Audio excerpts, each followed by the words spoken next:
Be only a burning fire for progress. Take whatever comes to you as an aid to your progress and immediately make whatever progress is required. A wonderful quote by Mira Alfasa, known to her followers as the Mother. She was a spiritual guru and a collaborator of Sri Aurobindo, who considered her to be of equal yogic stature to him and called her by the name the Mother. Hello, my name is Malati, and this is my show titled The Impressive Empress. Here, I talk to women leaders, women who have had a humble beginning and have forged their way to leadership, a position to which they have been elevated thanks to their selfless efforts at making a positive difference to the world.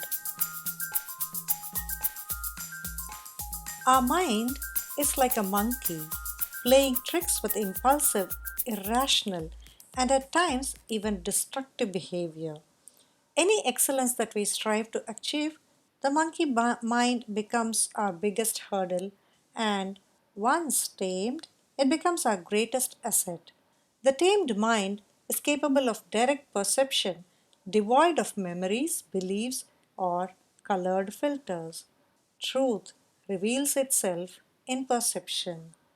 Our today's guest, Dr. Mala Kapadia, a human resources professional who has done pioneering research work on emotional intelligence in the ancient and modern Indian context. She founded Tame the Monkey, a consultancy practice through which she introduces people to transformational learning that enables people to change from the inside out. In short, she helps tame our monkey mind. Now, let's get to know what makes Mala the impressive empress.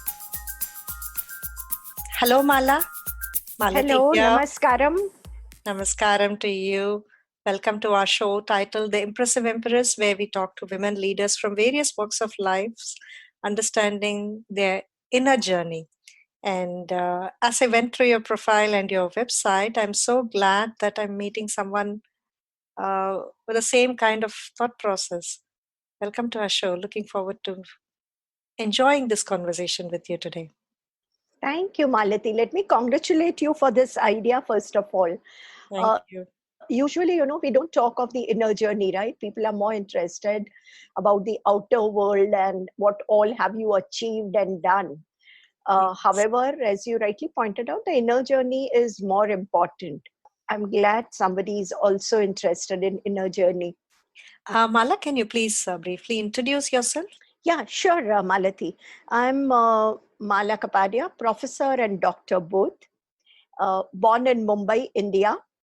However, over the years, I've realized that this city is a great dream place for many. Many people from all over India would have loved to be in Mumbai, and it's a privilege to be born here. However, my spirit always felt alienated and wanted more serene, greener, nature-connected life and community.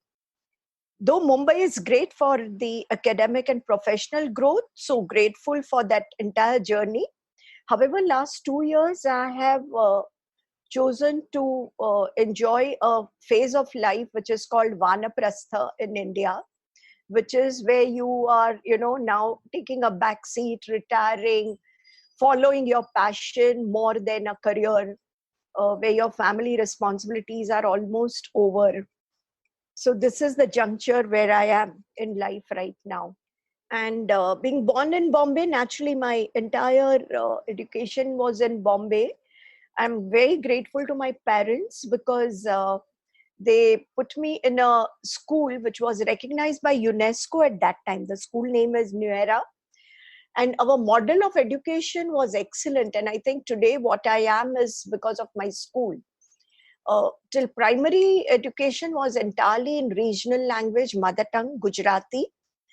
However, one subject turned into English, every year. And Mhm. that's where it was beautiful because we were rooted in our culture and language, because it's always a language which connects with our culture. Absolutely true. Yeah. right? Yeah. Yeah. So who I am as a person, who I am as a woman, has a lot to do with my growing up years. Hmm. Can you maybe tell a little bit more about that early years model of education that you were mentioning? I didn't catch the name quite Yeah, clearly. the school name is New Era. Unfortunately, it closed down, and another organization has taken it up, and obviously they have now turned it into an English medium. But New Era School began with very education philosophy, starting with Montessori. So we have spent more time in our, uh, Maidan, or the free place to play, and doing more body work, right? I mean, we had a lot of sports, we had a lot of outdoor activities. We studied science in gardens rather than in classroom. We had puppet shows, we had science exhibitions. We had sex education in those days when people didn't even talk about sex in school, right? It was a great model for any school to imitate and be inspired with. Hmm. That's really nice. I mean, something that I've never heard of in the Indian education Right. And system. also, it was a co education school, right? So Mhm. you grew up being very comfortable with having boys around you, right? I mean, Hmm. it didn't intimidate you when you go to a college. And I Mhm. could see that in a lot of girls who came from a girls' school, or boys who were only in a boys' school. So Yeah. that understanding of your identity as a gender is very different when your early years of schooling are different. What kind of qualities then did you carry along from that part to what you are today? Oh, lot of qualities. One is creativity. I think that was the basic in our entire education. We had no exams till 7th standard, and therefore any day teacher would come in the class and say, okay, surprise test today. Therefore, that has, I think, prepared us for all the surprises that come in your life, right? Mm-hmm. And you're always prepared. Therefore, you would study regularly, a disciplined way of life. You are able to enjoy, balance out life, because we had a lot of library and outdoors along with the classroom. So the teaching was not only in classroom; it happened through a lot of activities, which was one of the great fun part. And therefore, I see myself today in a classroom as a professor. I realize that I do bring out a lot of joy to the classroom, and students are able to relate it in a different way. Wonderful. Life couldn't have been better with no exams until grade seven. No? Right, absolutely. Also, we had four languages. We had, of course, Gujarati and English. We had Hindi, and we had a choice between Sanskrit and French, where I chose Sanskrit. And I'm glad I did, because it has continued in my life journey, taken me deeper into my Indic knowledge research. It's helped me a lot in my life. Quite impressive, I should say. Maybe a little bit about the work that you do now. Before I tell you the work I do now, I'll have to take you through my journey, because I graduated from St. Xavier's College in Mumbai in psychology. However, I was very disappointed with the curriculum, Malati. Unfortunately, in India, even today, most of the curriculum is borrowed from the West, specifically America. And a lot of textbooks are only American textbooks, which are published in India. And I was lucky enough in my school days to have a teacher, Jayashri Ben Bhatt, who was a disciple of the mother and Sri Aurobindo. I mean, in fact, she had stayed with the mother. And in my childhood, I remember her giving me small booklets to read by the mother, and mother's blessings on my birthdays. And therefore, my understanding of life, psychology, yoga came from the mother and Sri Aurobindo. So when I took psychology as a specialization in my graduation, I was very disappointed to be forced to study only abnormal psychology and, psychology from a very superficial Western path. The West is now waking up to what they call positive psychology, and integrating it as a part of their curriculum. My post graduation, I shifted from St. Xavier's to Ascendity Women's University. And in India, people would know that, shifting from a prestigious college like St. Xavier's to going to a women's university sounds like, downgrading yourself. Mm-hmm. However, I'm glad I took that journey again, thanks to one of my professors in St. Xavier's, Ila Mehta, who's also one of my favorite authors and writer, that she actually inspired me to follow my passion and heart. And, now when I look back, Malati, it sounds funny, but in those days, for a Gujarati girl, the ideal path post graduation was to get married to a Gujarati boy who would come from US and go and settle in US.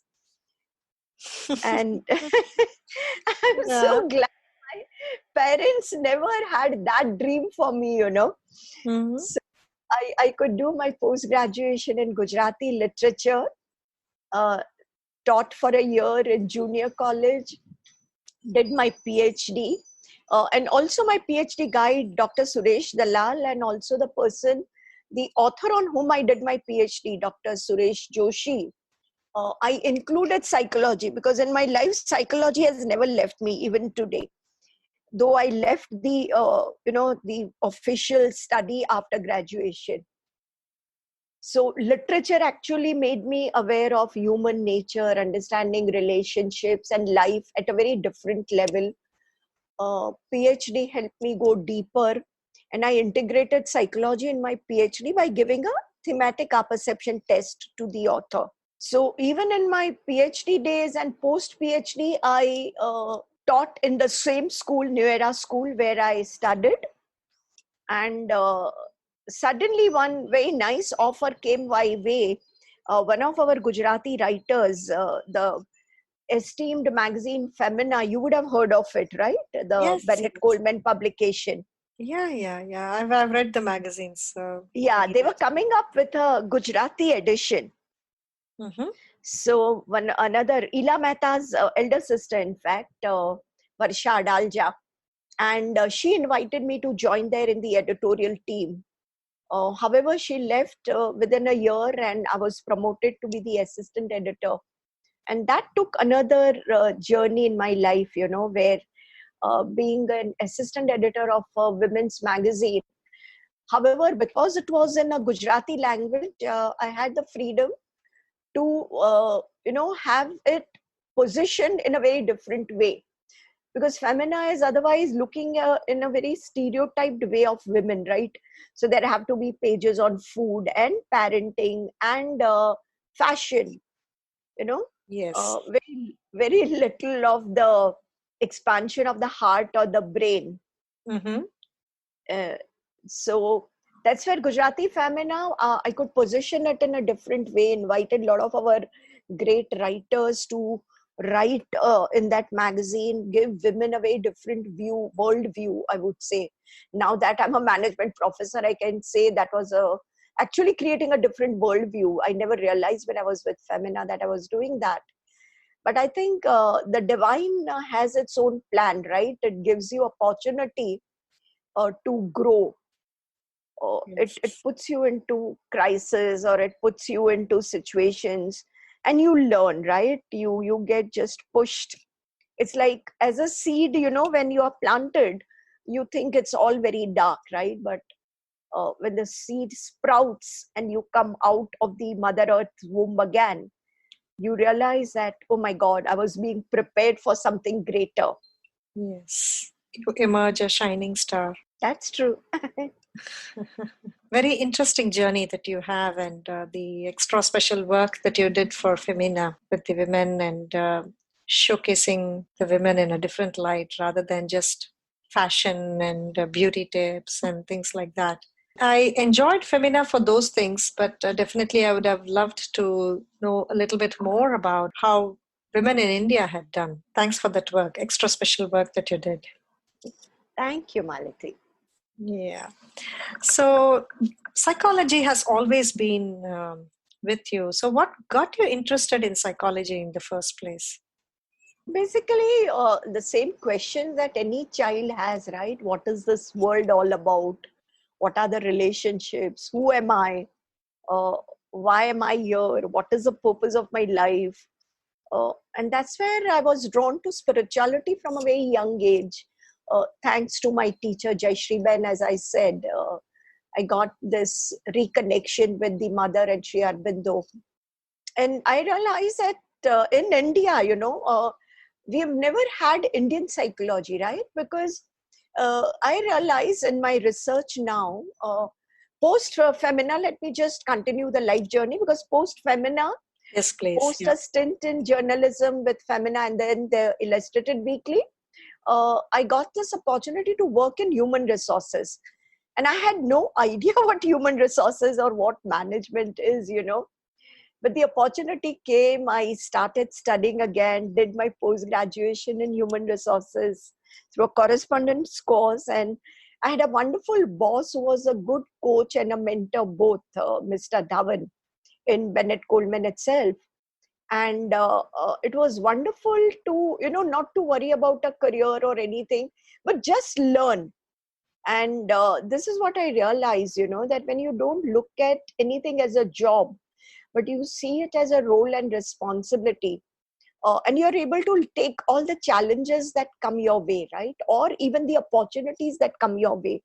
So there is fear. I mean, like, I had a lot of fear before jumping from journalism to management. However, when you have a strong mentor in your life, he or she can really be a good anchor and not just guide you, but support you, uh, tell you that it's okay to have self doubts, right? We all have it. And I think somehow, though men may not be so vocal about it, we women are quite vocal about it with at least each other about our self doubts, right? Absolutely true. Yeah. Yeah. So I feel it's okay to have self doubt. It's okay to have fears. However, what worse can happen, right? I mean, I could have failed in management and gone back to journalism, but that's okay. So, Certainly. but fortunately, touch wood, I've never gone back to journalism as yet. Continued in human resources, changed organizations, kept on learning and growing. And that's where by 2001, I was restless. And I said, oh, now I want to be my own boss, because you are a vice president, human resources, with a television channel, Sub TV. And you realize that all you are doing is working for others, right? I mean, the work life balance is not there. You are not able to really focus on your purpose in life. And that's where my company started, Tame the Monkey. So I said, Mhm. I want to be a consultant in the field of human resources, because I love to work with people.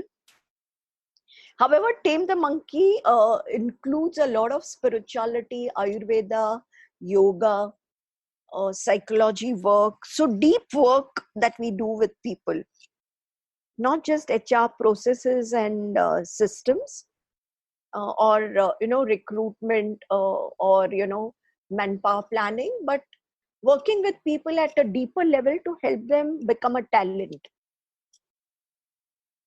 Yes, I mean, it's something unique that you are doing.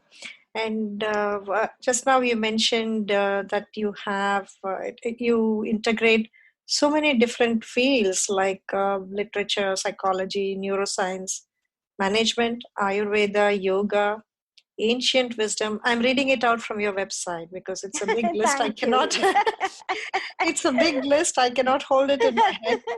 Integrating quantum physics, energy sciences. Wow. It's a divine design, as you call it. So, Yeah, it is. It is. Yeah. how did you get the intelligence or the knowledge on each one of these subjects? Did it take Oh, very long? no, no, no. See, it's a continuous journey. And I think I'm still a student, right? Because knowledge is such a quantum field. There is never any end, right? I can never say I've arrived, I've done. I know everything in psychology or in management. That never happens. Life has its own way of teaching you something new all the time. However, I've also realized that the more yoga we practice or meditation we do, the knowledge download happens, because now we are talking of iCloud and information being stored up there somewhere which is invisible, right? I mean, everyone accepts it scientifically. However, at another level, if you see this, there is always all the knowledge which is up there, the divine knowledge which is the unmanifest, and it wants to manifest. And this is where the mother's philosophy guides me, because she very clearly says that you can download any knowledge you want. You just have to go deep within yourself, and surrender to life, surrender to divine, and the divine will give you what's needed for your purpose. So it's very weird that Ayurveda happened in my life, and the more I read, the more deeper I'm going into the wisdom. And there are times when you just dance with joy, because Ayurveda came from Atharva Veda. So I got Atharva Veda, one of the books on Atharva Veda by Pandit Satavlekar. And as you would have seen on my website, I've also written a book on emotional intelligence. Yes. And of course, like any normal Indian, I came to know about the term through Daniel Goleman's book in mid-90s. Mm. However, because I had done my literature post-graduation, I had studied Natya Shastra. So I had studied Navarasa, and I could connect with yoga and Ayurveda, that emotional intelligence can be dealt with not just as a cerebral skill or a Mm. cognitive skill, but it's more to do with your holistic transformation. And that's where I started writing my doing my research and writing my book on emotional intelligence. But while I was reading Atharva Veda, there is a mention way back, almost, I don't know, 3,000 to 5,000 years ago, where a rishi has written that our heart and our head need to be integrated. Wow. And I literally danced with joy when I read these things, and I feel that, wow, if only we women had read all this, while Yeah. we were growing up, while we were being prepared for life. Because even today, when I look around, with a lot of Bollywood influence on the youngsters, people are being, I mean, especially girls are being prepared only for that one day of marriage. However, Mm. what happens post your marriage reception, nobody prepares you for that. Mm. So then there are mother-in-laws who are worried that a daughter-in-law will take away my son, and then there is a daughter-in-law who's worried that my mother-in-law will never allow me to live happily ever after. So rather than being friends with each other, they start seeing each other as enemies. But I feel that if we had read our Indic wisdom, or if we had enough older generation in the family sharing all this wisdom with us, stories with us, maybe the entire identity crisis that women are facing would be much less. Will vanish in the years to come with your 5-star work. Possibly, let's see what the divine wants me to write. Yes. Because I was also reading for one organization that wanted a program on women empowerment, and we had chosen Dash Mahavidya. So the 10 archetypes of mother figure, from the Indic wisdom. It's a basic work in Tantra. But I could relate a lot that we as modern women could learn from, because each Devi or each goddess represents a certain kind of energy. And what if we stop looking at ourselves as beauty and fashion and a daughter and a mother, but we look at ourselves as divine goddesses, Mm. the life would be so different, right? I mean, there would be so much joy, there would be so much more sisterhood in the world.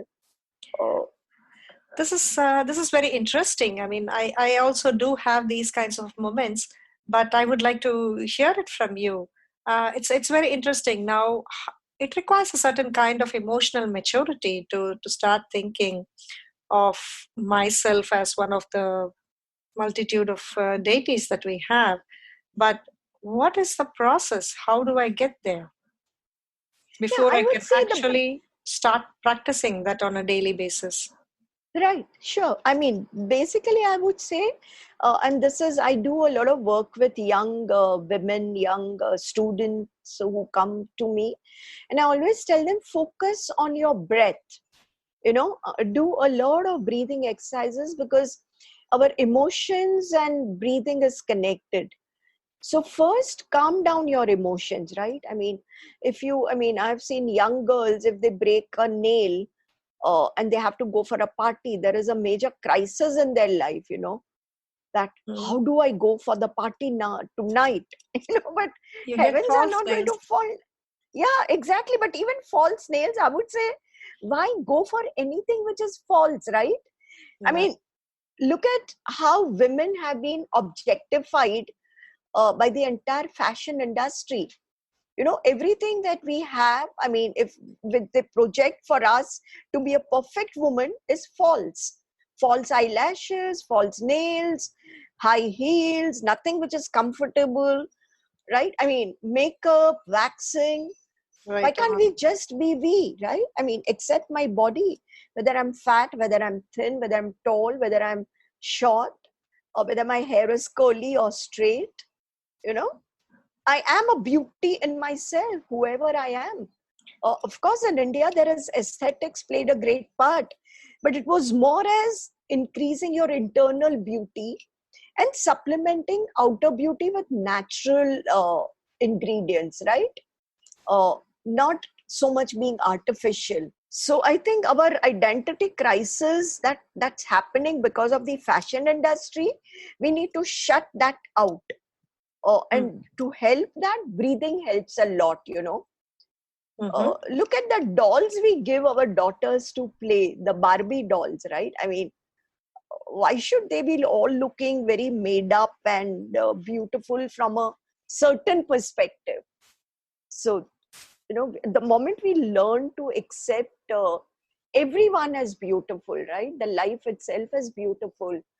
I am beautiful, you are beautiful. And then I want to find out more about who I am. And the more deeper I go, and the more deeper you can only go within yourself. One, when you spend time yourself, and two, if you spend time with nature, like I spend a lot of time in nature. I love my garden. I love my flowers. They are all very divine to me. And the moment you connect with them, your own divinity starts coming out. Mm. I'm getting goosebumps. I was just discussing about this last Sunday about Oh, how much we wow. can learn from nature, and amazing. Our conversation is only getting better with time. Yeah. Yeah, that's true. Yes. Because I've done a course, it was an online course. It's called Eco Psychology. And the book given to by us for the course was Reconnecting with Nature. And there are beautiful Uh-huh. exercises, Malati, in that. In fact, the first exercise was to take permission from nature before even connecting with nature. So it says, I mean, the writer says that, do you just walk into a neighbor's place, open the refrigerator, and eat the sandwich? You don't do that, right? I mean, you Mm. build a relationship, and you seek permission before infringing anyone's privacy. And the same sacred relationship we need to have with nature. And Right. it was a simple exercise. We were asked to connect with any part of nature.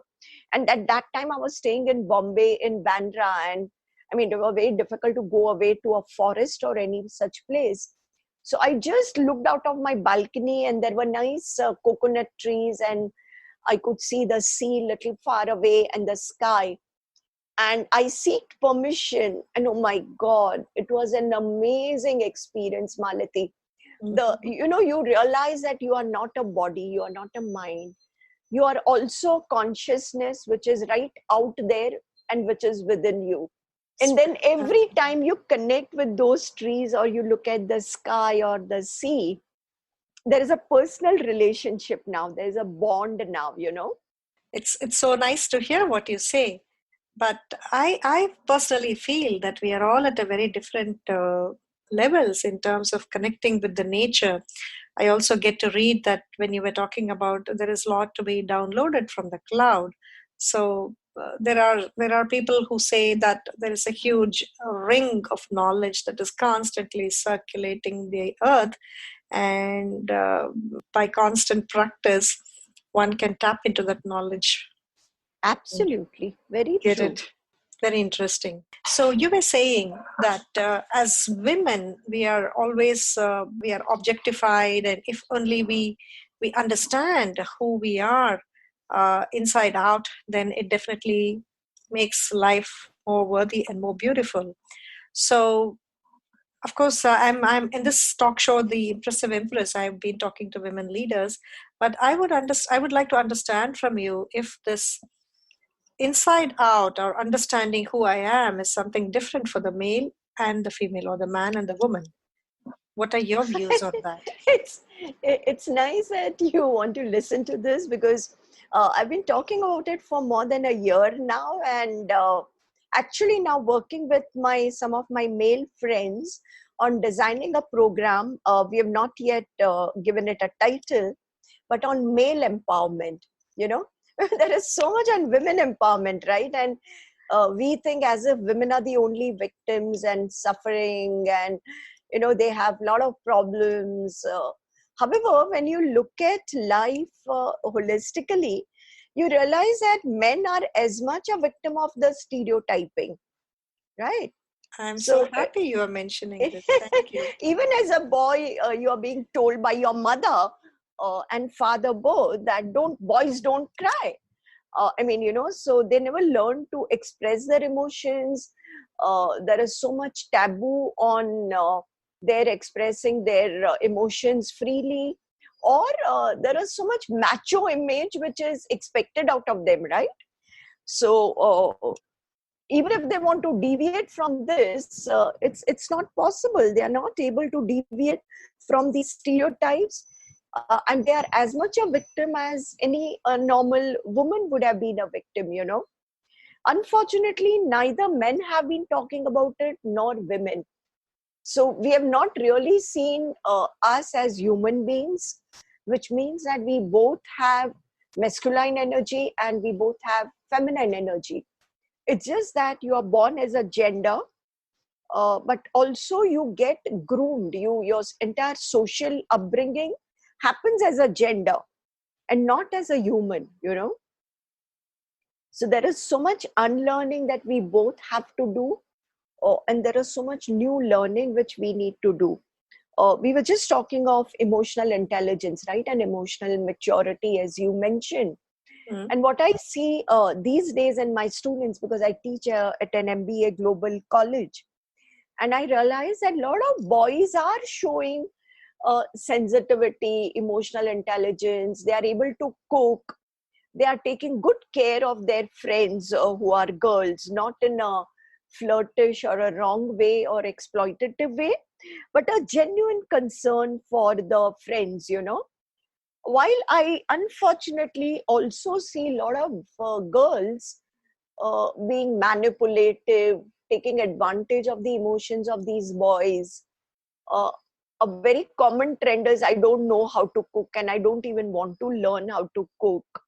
As if cooking is, not a right thing for us to do in this era. It's either or. So I'll either be a career woman or a homemaker, not realizing that we can balance it out, right? Whether you get married or you don't get married, but if you cook, if you know how to cook, your mental health is much better because you know what's going in your body and your mind. But Mm. unfortunately, girls are missing out on this in a big way. Yeah, it's becoming a kind of a competition, and Yeah. it's yeah. I would leave it to anybody's judgment whether it is sad or not. But how do you manage then as a family person? How do you manage your work and your private life, and what can we learn from that? Malati, for me, fortunately, my family has been very supportive, whether it was my parents or my in laws later on. or my ex-husband. We have divorced, but we are still friends, which means we can go and have coffee and flirt with each other and, have a nice evening. But finally, we go back to our own homes. That's the kind of positive relationship. Finally, we have ended up, of course, when we divorced, there was a lot of negativity that we had between us. Fortunately, I was able to outgrow it, because I realized that it's not that somebody has to be right and somebody has to be wrong. In life, we all mature at different times, mature with different speed. Our priorities change, our values could be different. But I was always supported in my career from my ex-husband or my in-laws. And therefore, I always felt, even in Femina, I used to speak about it a lot in women forums, that joint families, since we don't have much of community living, joint families, especially where everyone understands each other and support each other, is the best thing to happen in anyone's life. Because I can leave my child at home and I don't have to worry because my mother-in-law is there taking care. I'm not leaving my baby with a maid servant whom I don't know from what kind of culture is she coming, what values is she bringing. Because in earlier times, you had people who were part of your family, right? Yeah. They did not stay in a slum in Mumbai and go back home to a very bad family situation, go through their own family traumas, and next day morning still come back to work and then take care of your house, your cooking, your baby. So I really feel that I've been lucky somehow that I could balance well thanks to the family support. And therefore, I'm a great believer in family. So even after separation, my son grew up to be a more healthier person, because he saw that we did spend family time together whenever he wanted us to be together as a family. Setting priorities at different stages of one's life is very important. Yeah, extremely important. And this is where I think we women miss out. Because in career, I have seen that most of the men, and this is how organizations that are designed by men, there is a very linear career progression, right? So you join as a maybe lower level staff, and then you aspire to be in the top management, and it's a very linear process without giving you any balance. It doesn't give you balance in your life, personal life, where you want to have a baby, maybe you want to take a break, you want longer maternity leave, your baby is growing up, your husband needs you, your in-laws or your parents need you because they are growing old. Maybe you want to work from home, maybe you want to take a break. And this kind of, now the HR is looking at these things. However, even now, it's still a struggle, right? So if you want to be a successful woman, you have to do everything which a successful man has done. And what have they done? They could compromise on family life. They could have no work-life balance and be excused for that. They could miss out on birthdays and anniversaries, or not take care of their parents because there was a woman at home taking care, right? But now with both the spouses working, and this is what I have done in my life, Malati, that I never looked at a vertical progression in my career. I'm rather Okay. focused on where am I growing, and where can I get a balance. And that's where I realized that, okay, I've reached the level of vice president, but to continue there, I'll have to, because that's the time my father developed cancer. Of course, he recovered, and it was much later that the cancer in a different part of the body happened again. But I realized that no, I need more balance. So I need to work, right? But I don't need a job. So we can always find roles. Even with SP Jain School of Global Management, I've been with them for 16 years, and I continued only as an adjunct faculty rather than being a full-time faculty. So you grow from associate professor to director or a dean, and then to a vice chancellor of a university. But I never felt that I want to do that, because then my growth in my research, my balance in my personal professional life, the spirituality that I want to practice. So as a consultant or as a adjunct faculty, anytime I can take a break. I can say, okay, now I'm writing a book, so next 3 months I only want to focus on that. Or my family needs me, so next 6 months I may not do many teaching assignments. And that's the freedom you get when you develop your own voice. So I feel whether a man or a woman, we all need to learn how to develop your own voice, and speak your own truth. You're a great example for others, I should say. I don't know about example, Malati, but yeah, I mean, it has been my process, my life process to become a better person, right? I'm not a perfect person, but I have heard more to my inner conscience, my heart, than my brain. Made a lot of mistakes in life, obviously, but never been guilty for that, because when you learn from your mistakes, or even when you admit to your children that, okay, as a mother, I was growing up, you made me a mother, right? I was not a mother when you were born. So it was a new role for me and I didn't know my responsibilities well. Maybe I made a mistake. Sorry, forgive me. And then when you do that, your relationship really becomes much stronger with your children. True. The other day when I was talking to another women leader, she was also mentioning about opening herself up to the people who matter, like her daughter Yeah, or the immediate true. community she works with. So Okay. it makes a big difference to them to know that okay, you have been there, done it, emerged well. So I think I can also do it. It gives them the confidence that somebody, living alive in front of me has made it, so I also can do it. So it gives them the Absolutely. confidence. Absolutely. but Absolutely. but for a person going through the challenges or difficult times, or in terms of uncertainty, or in a kind of a difficult situation, like in terms of your father not being well, there are so many situations where we are being tested. How do you emerge out of that?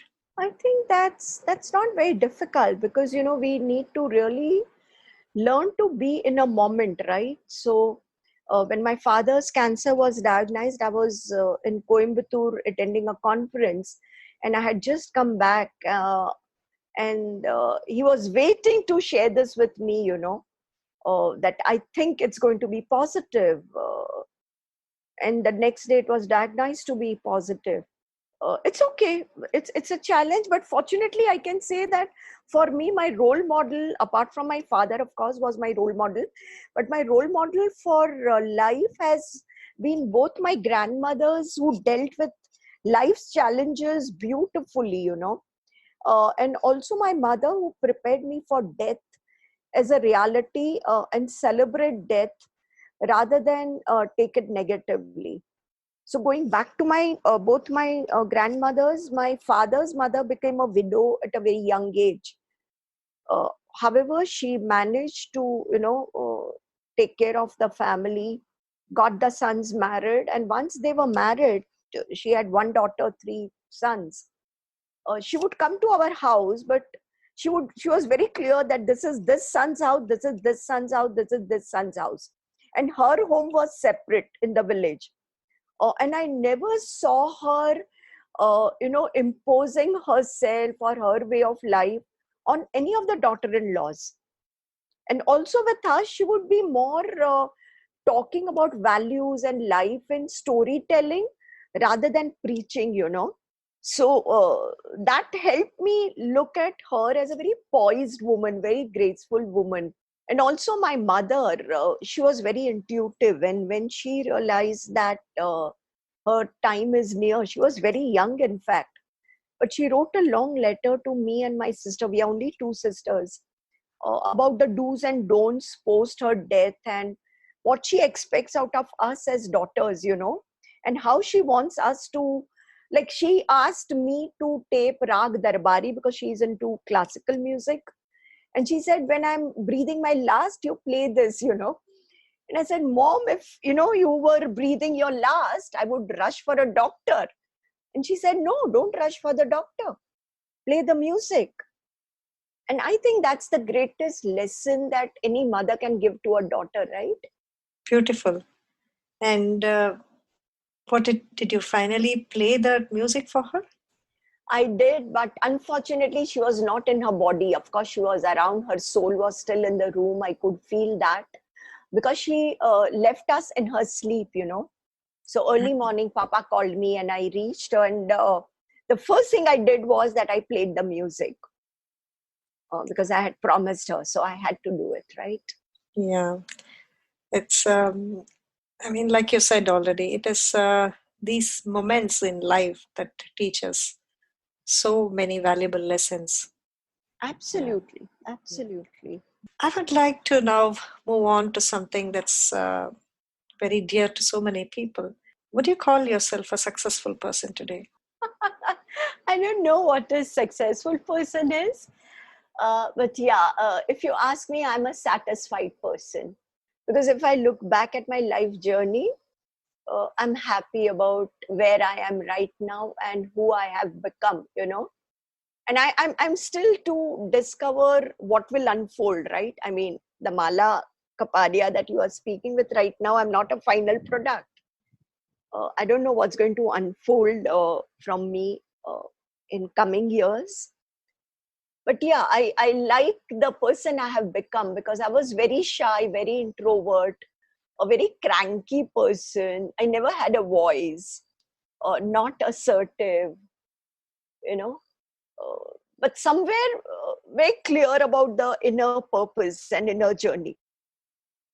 And now when I'm able to connect with people, inspire people, write books, connect the dots in life and make a larger picture better. I feel that yes, whatever purpose divine has given me, I'm working on that path, and that makes me feel happy and satisfied. That's all. Also touching lives, right? Because as a teacher, you touch so many lives. As an author, you touch so many lives. Like I've grown up reading a lot of literature in Gujarati and Hindi both, and of course Marathi, being in Bombay. So a lot of writers whom I admired. Maybe one day I want to write fiction like them, like Krishna Sobti, Mridula Garg, Nasira Sharma, Amrita Pritam. These are all Hindi writers, or Ilarab Mehta, Varsha Dalja, Kundanika Kapadia. These are all Gujarati writers. Or I don't know if you've read 40 Rules of Love by Alif Shafiq. That's one of my favorite books in recent times, Mm-hmm. I where he talks of Rumi and his spiritual partner, and there is a parallel of a modern woman in Boston and how her life is transforming. Interesting. I would try to grab it someday. I will. Yeah, Yeah, absolutely wonderful talking. So you wouldn't know if you're successful, but I like what you said. I'm a very satisfied woman. So you are satisfied with the way your life has progressed, how you have uh, done the work that the divinity wanted out of you.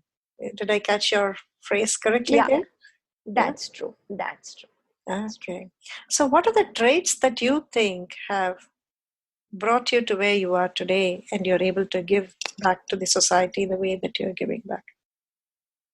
Uh, when you say traits, maybe it's more of creativity, expanding the focus and horizon. And okay, now I say I'm satisfied, but there was a time when I was not satisfied. I always knew that I can become more, I can do more, I want more. Want as not the materialistic want, but maybe knowledge, maybe relationship, maybe the satisfaction out of relationship. And therefore, I was a seeker. I'm still a seeker, but I've always been a seeker. And I read in Elif Shafiq's book that don't go with the flow, be the flow. And I think over the time, one becomes that, right? So you don't go with the flow, but you be the flow, you become the flow. That's a kind of a definition for a leader. Yes, it is. Yeah. Yeah. I mean, we always tend to think that the leader is one who leads, but I would beg to differ and say that a leader is one who has followers. Absolutely. Yeah. Absolutely. I think we are slowly coming to the end of this conversation. It's a pity, but I would like to end this with some rapid fire questions. Are you ready? Sure, I'm ready. What is the one characteristic that every leader should have? Integrity. Why?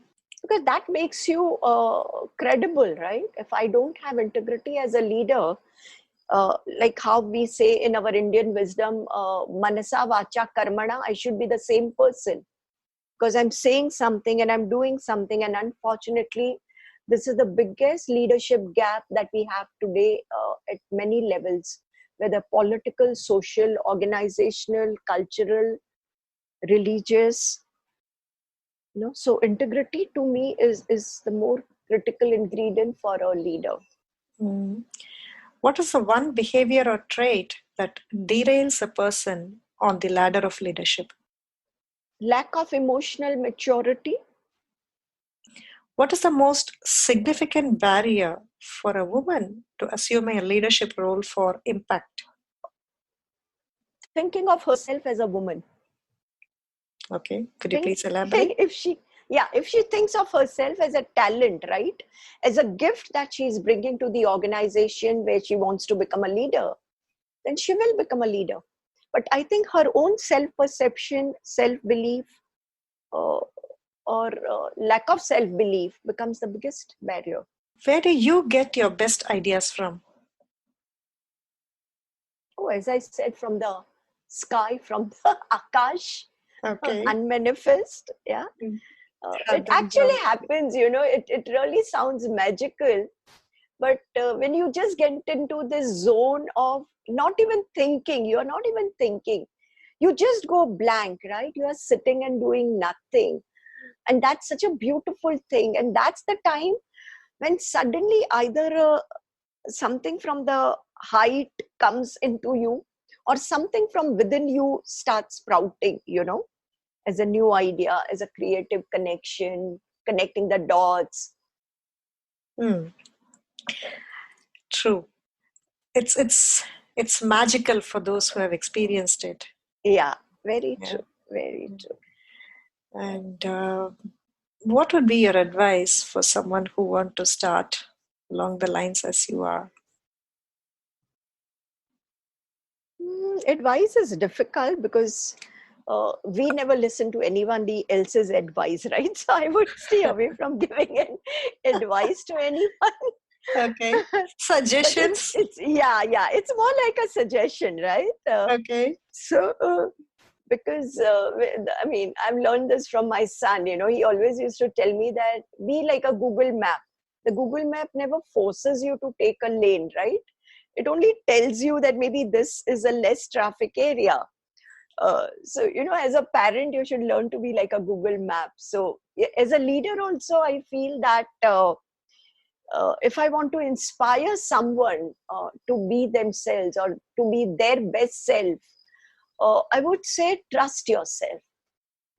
Don't overcome all your self doubts, because you are divine, everyone is divine, and we all have a purpose why we are here. It's you don't have to go out to find it. It will come from within. So believe in yourself, believe that you are a gift, and work on yourself to become that gift. Absolutely impressive. Pleasure getting to know you up close. And I totally enjoyed the conversation with you. Thank you for being Thank you on the so show. much. Thank you, Malati. I enjoyed it too. The role of a leader is to lead and hence holds the decision on the direction of the organization. One needs a compass to know the right direction, or else the journey becomes futile. A lack of compass could result in the 3E crisis of the economical, emotional, and ecological crisis. Thank you, Dr. Malakapadia, for helping people and organizations illuminate the inner wisdoms and understand that the compass is within us in the heart intelligence. Salutations to such inspirers in our lives. Thank you so much for listening in. I hope you liked this conversation and found it inspiring. If you think this could help transform minds, please share this with friends, family, associates, anyone. Do you have a question that you want me to ask our next guest? Do write to me at empress at bhogya.online, EMPRESS at BHOGYA dot online. I look forward to receiving your comments at bhogya.online slash the impressive empress. While there, you can also get to know about more of such leaders and how you can lead like the impressive empress.